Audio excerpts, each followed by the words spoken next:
Happy Chanuka. Thank you very much for this wonderful opportunity, and Rabbi Rosenblatt for this beautiful invitation to speak to your community.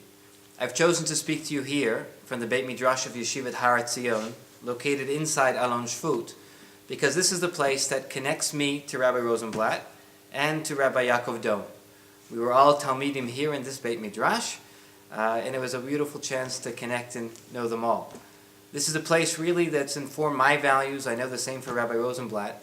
And I want to share with you a Chanuka message that I studied and learned right here. In many ways, Chanuka can be termed the Maximilist holiday.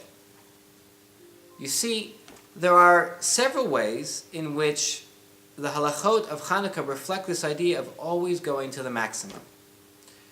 The basic halacha is that every family is required to light a single Chanuka candle. That's the basic halacha. You light one candle every night of Chanuka and you fulfilled your obligation. But the Gemara goes on to explain that it's mahadrin, it's a level up, if every single family member lights a Chanuka candle. And there's a level up from there, mahadrin min mahadrin, if everybody lights a Chanuka candle, and every night of Chanuka we increase to show what night of Chanuka we're on. Mahadrin min mahadrin. Now let me ask you, even though you can't answer, but is there anyone that you know that lights a single Chanuka candle every night of Chanuka? Nobody does the basic mitzvah. Where do you find that? In Lulav and Esrog, those are the people that go for the most beautiful Mahadrin Esrog and Lulav. But most of us do the regular level.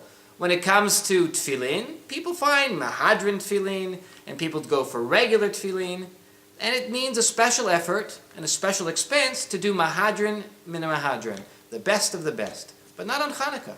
Everybody's doing the best of the best.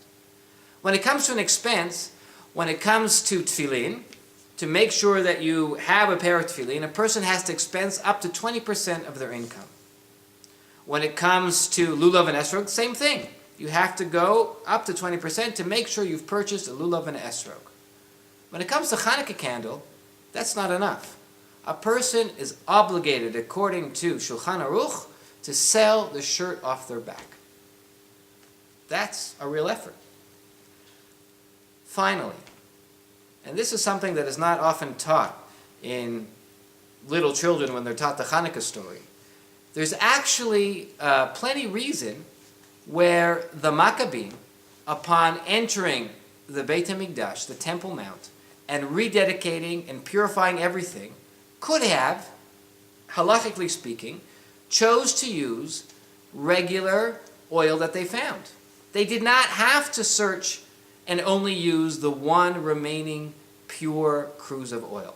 There's a concept in halacha called tuma hutra b'tzibur, meaning that when the entire community is in a state of impurity, that one can use sacrificial elements that are impure. If the entire community is in a state of impurity, then you can even bring your paschal lamb, the Pesach offering, in a state of impurity. So too Chanuka. Why is it the Maccabim were not able to just take that halachic loophole or that halachic opportunity, and they searched and insisted upon that single cruse of pure oil? That's what the fight was all about. The Maccabim were fighting against the Hellenists and the Hellenist Jews. These were Jews that were completely immersed in their vernacular culture. They were willing to sacrifice or compromise their Jewish identity in order to fit in to the Hellenist culture. There are plenty of reasons and times in which one can adapt, wear the clothing of the times. Sometimes even wearing a kippah to work is something that people don't have to do because it might compromise with their ability to function. But sometimes people take all of those opportunities for compromise as an excuse in itself. Sometimes compromise becomes the ideal. That's what the Maccabim were fighting about. One has to make sure that the oil is pure, that our Jewish identity, our core values, are burning true and pure. And then when they justify compromise, that's to be done. And when they don't, we have to stand up for what we believe in. That is the message of Chanuka. And that's why the Maccabeim were not content with using any oil, even though they may be able to do it, but they searched for that pure oil to show that this is something in the heart of the Beit HaMikdash had to remain pure.